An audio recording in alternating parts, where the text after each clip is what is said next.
Welcome to Papa Junk Shop. Yeah, I'm going to get started on trying to make this mower to go on the end of the excavator where the bucket goes. Not going to be very big, more or less for mowing weeds and stuff. Not a brush cutter, or, you know. So I got a little pump, or I believe it was a pump. Hopefully I can maybe use it for a motor. I'm going to try it. I don't know if it's going to work on there because this is made in USA. So anyways, I got some hoses and my quick couplers. So I'm going to get the couplers and the hoses attached to this, and we'll plug her in the end of the arm and see what happens. Whether we get flying oil or we get rotating thing, I don't know if it will work both ways or just one way. I don't know. I'm not very knowledgeable on this stuff, and there's a lot of information on there, but it's like if you already know the specs of your stuff, so, which I don't. This is just stuff that I've had. Want to try to use it. So I'll get her rigged up and we'll see what happens. Got the hoses hooked up and got her plugged in the auxiliary port, so I haven't seen what's going to happen yet, so let's fire it up and see.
Okay, it did run one direction, the other way it wouldn't go, and it would run for a little bit and stop. So apparently this is not one that'll do motor and pump. So I got a couple more to experiment with, so I'll go dig those out and we'll try those. Now here's the second one I'm going to try.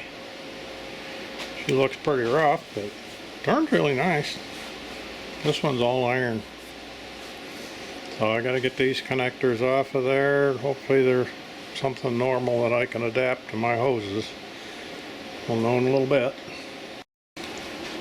Turned out to not be a pipe thread or anything normal. It's special, I guess.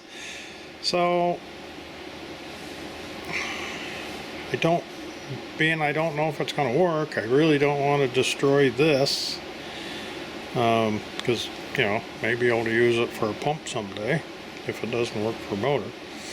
So I found a pipe tap, and it looks like I can tap the inside of this, and there still should be enough here to seal if this doesn't work out. So that's what I'm going to try anyways. And I'm assuming the other side's going to be the same way, but a little bit smaller, so hopefully I can do the same with that. Now I got her all cobbled up. We'll see what happens this one. If we squirt oil or rotate or frontwards, backwards, or what. There we go.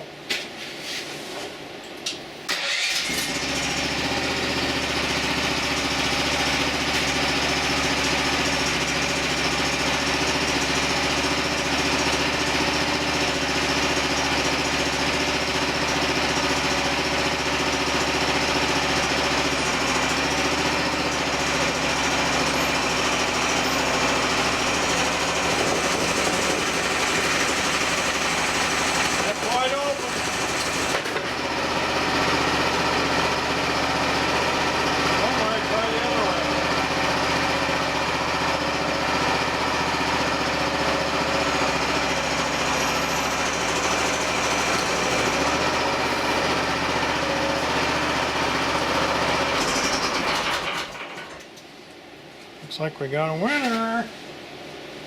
Gee, I don't see anything leaking either.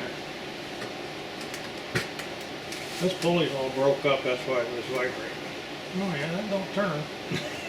I mean, there's a little bounce there. I know when I shut it off pretty quick there, I see what they mean about coming to a sudden stop. Those cushioning valves probably are a good thing. So, looks like we got a plan. I was pretty happy to see how fast that went too. Okay, now we're going to move on to some more thinking on how this is all going to come together. Pretty sure that's going to be powerful enough to run a weed eater type thing, more or less. I'll take this pulley off. It's one of them that's on a tapered thing, I think. Anyways, you can't get any screws in behind there long enough to do anything. And so I tried to chisel down in this crack here unsuccessfully. And I got looking at it, and what I thought was just crud, somebody welded it on there. So looks like this is going to be a little bit of work getting this one off. Looks like we're going to have to get the cut-off wheel in the hand grinder and make some sparks. I'm thinking this thing must be in, it looks nasty, but it must be in good shape, because you really have to hold quite a while on it to even get it to bleed by with these hoses on there with the couplers on them. So I think that's going to be okay. Got the pulley off. I cut right where the split is, and then I couldn't get on this back side in very far, so I broke some pieces out of here.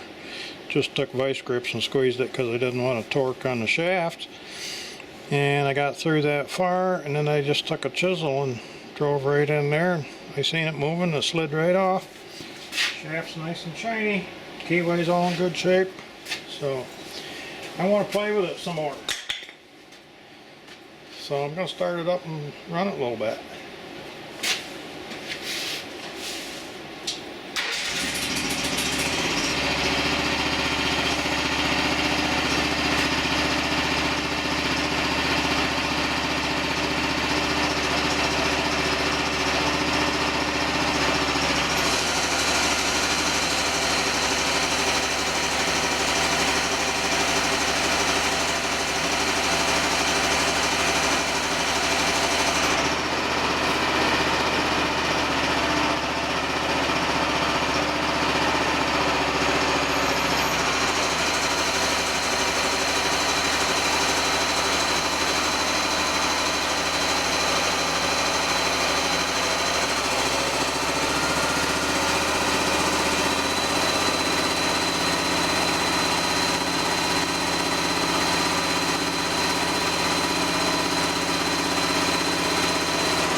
Well, it definitely restricts the flow some. Even, you know, there's no load on it or nothing. So I'm not sure whether I'm going to need to find a way to bypass a little bit of that, or somehow cut it back, or what. I'll have to do some research. I bet you some of you guys know what I need to do. So I think I'm going to call it a day today. I think I'm happy so far. No heat there at all. So put my thinking cap on. Move on with this project. Okay, got that pump vice grip on the bucket just to hold it there. I want to make a couple of more tests before I commit myself. I want to see what the RPM is, and to put pulley on there, I want to just take a belt and put some pressure on it and see how much power it actually has. So let's see if I can set you up. I got a mechanical tachometer. I don't have one of them fancy electronic ones, so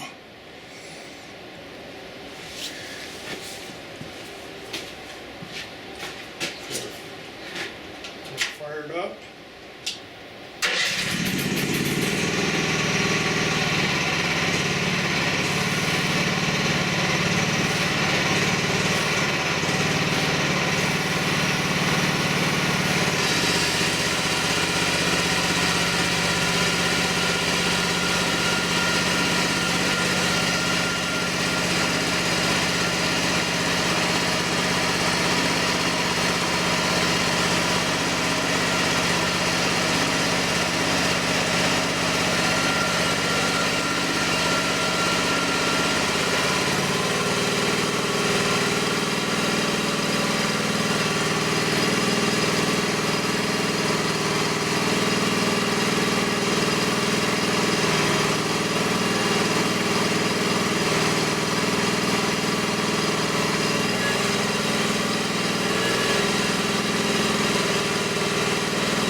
Alright, well the RPMs was better than I thought.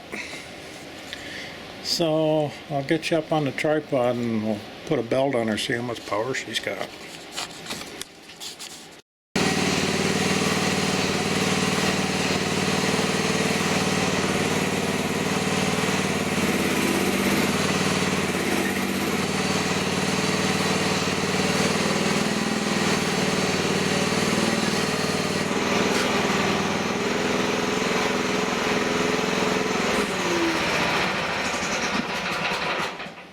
Wow, I'm surprised. I couldn't even come close to slowing that sucker down. So there is some definitely enough power there. So next I'm going to leave that on there, have it running. I'm going to go outside and drive it around a little bit and work the controls and see how the motor acts while you're doing some other motions. And I don't know, probably some of you have seen we got a little drip right there because this stuff's all just temporary. I just wanted to see if it would work at all. So I didn't put any sealant on there or crank things down very well. So I'm going to go do that. Don't think you guys want to watch me do that. I'll let you know how it turns out. Well, when I drove it outside, I don't know, I probably ran it for 10 minutes or so. I can definitely tell things slow down as far as linear movement and controls of the digger part. And that motor requires quite a bit of power. You can tell as soon as you turn it on that it's loading the engine up a little bit. So I'm thinking that it's probably restricting the flow. I'm not sure if it's because the small hoses or it's actually the motor or just what. So I'm thinking it's probably going to need a flow control valve ahead of this motor. Maybe some of you more knowledgeable people on hydraulic stuff could chime in. Let me know your thoughts. Like I say, I'm learning by the seat of my pants. So I think maybe I'll just make this a multi-part thing because it's going to take some doings. So if you enjoyed her so far, give me a thumbs up. It helps. And if you haven't subscribed, you want to see more of this kind of stuff, push the button. We'll see you next time. Thanks for watching. So after I ended that last little clip, I thought, I'm going to unhook that hydraulic motor and just tie the two hoses together and see how it acts. And it's just about the same. I'll start it up and you guys listen and see what you think.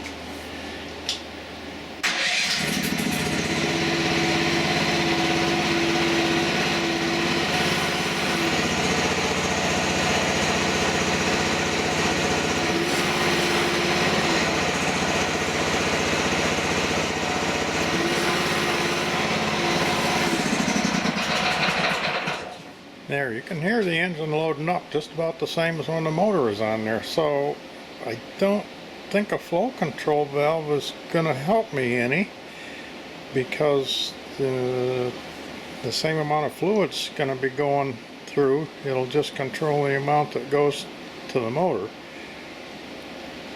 So I guess let me know what you guys think, and do you think that loading down to the motor engine is going to be enough to hurt anything? You know, is it going to harm things, hard on stuff? Or because when you're making other moves, it seems that it eases it some. So, you know, when I am running this thing, I'm going to be probably moving on the tracks, or, you know, swinging the boom, or whatever. It's not going to be like it's sitting there stationary all the time. So let me know what you think in the comments. Thanks for watching.